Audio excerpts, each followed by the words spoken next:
Good? Okay. So again, reviewing triangle counter defenses. So counters to the counters, all right? Again, we learned there's 3 levels to triangle, all right? There's early triangle, where we just have triangle danger, right?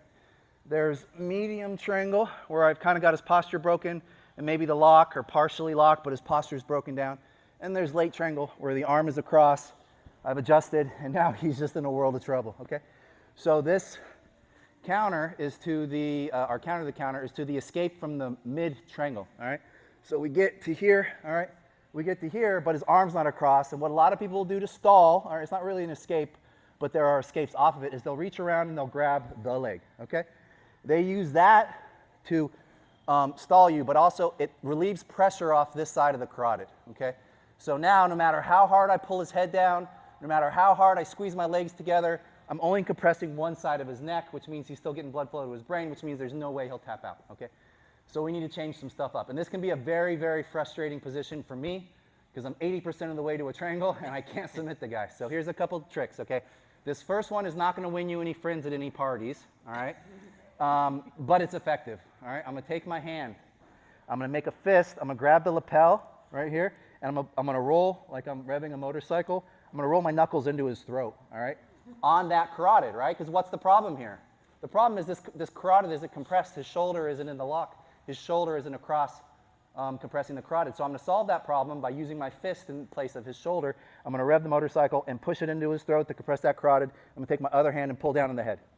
Okay? So rather than having my leg, or rather than having his arm across compressing the carotid, right, which is what we want, but we can't because he's being a jerk and not letting us submit him, I'm gonna take my hand, grab the lapel, okay? And in no-gi context, you just make a fist and just push it into his throat. But since we have the lapel, we're gonna grab the lapel, we're gonna rev it forward, okay, into that side, and then pull down on the other side, okay? It's painful, and if they hang out there too long, they'll start seeing stars, all right? So that's thing one. We're gonna do 2 techniques today to defeat this stalling tactic, okay? So we try that first, because that's the least risky option here. I don't have to let go of the position. I don't have to give him a chance to spaz out and get out of the move. I just grab the lapel. I use his own stall tactic against him. I compress and I pull. Thing 2, if that doesn't work, okay, he's just got a beefy neck. He's, super pain resistant. He doesn't need blood to his brain, whatever. You can always turn this position into an omoplata, okay? All triangles feed into omoplatas. All omoplatas feed into triangles. It's just because of the mechanics of the move, all right? So we've got this arm here, all right? To turn this into an omoplata, I'm gonna have to undo my lock, right? Which is why this is a little more risky. But if you do it properly, you shouldn't end up in a worse position than you started. I'm gonna undo my lock. I'm gonna push his head. I'm gonna swing this leg over, okay? I want to try to get this foot in front of his face. I want to make sure I'm controlling this elbow, because as soon as I switch to this position, he's gonna realize what's happening. He's gonna be trying to pull this arm out. So I'm using this here to keep his posture broken. Again, it's always about posture. I'm using this hand here to control the elbow, okay? So there's going to be kind of way stations along the way. This is the first way station. Bringing the foot across in front of his face, grabbing it, using my own hand to kind of push him away from me, because I need to rotate my shoulders towards his leg, okay? But I'm holding on to this till I get to here, okay? And then I'm going to switch this leg around, switch my hand. This hand that was pushing that foot goes to the elbow. This hand comes to the belt. I'm going to extend my legs and rock up, okay? It's important to go to this belt ASAP. Because as soon as I get here, if I don't have his belt, he's going to roll forward. Roll forward, all right? And then I could lose the position. So again, we get to here, boom. I switch hands, all right? I'm kicking, grabbing, and coming up with it. Okay, as soon as we get here, taking the hand across the back like a seatbelt, all right? I want to take my feet and windshield wiper them that way, boom. And I'm going to scoot my butt out until I flatten them out. I know you got crappy shoulders, I'm sorry. So we get here. See how my feet are windshield wiper out that way? I'm still controlling his posture. You get the guy flat like this, you basically got the submission, okay? And then we're just going to lean forward at a 45. James has bad shoulders. It usually won't be that easy. You'll get some really flexible guys where you got to lean really far, and you're like, bro, I don't want to break your shoulders. Just tap out.